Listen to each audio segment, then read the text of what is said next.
বোকাচোদা শালা দিন রাত তুই ফোন করছিস, তুই আমার কথাটা শুনছিস? শোনার মতন কথা বললে তো শুনবো আমি।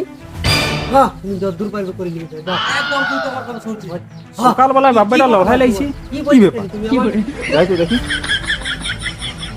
হ্যাঁ তুমি যতদূর পারবে করে নিবে, আমি কোনো কাজ করবো না, কোনো কিছু করবো না, যাও। হ্যাঁ তোকে বড় করাটাই আমার পাপ হয়েছে। তুমি অন্য কোনো কথা যাই বলো, কিন্তু এই কথাটা আমি মানতে পারবো না। হ্যাঁ তুই এখন বড় হয়েছিস, আমার কথা শুনবি কেন?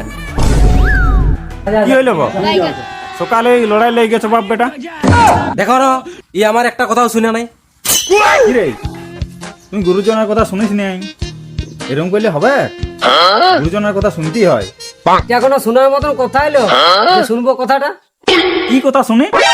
এইটা বলা যাবে না। কেন বলা যাবে না? লে বল। আচ্ছা বেশ, কাকা তুমি বলো তো।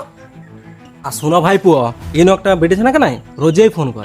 আচ্ছা ঠিক আছে, তুই মেয়েটাকে ফোন করছিস কর, তাতে আমার কোনো আপত্তি নেই, কিন্তু তুই মেয়েটার মায়ের নাম্বারটা আমাকে দে। নকিব হুঁ শালা, যত সব বেধোয়া গোষ্ঠী।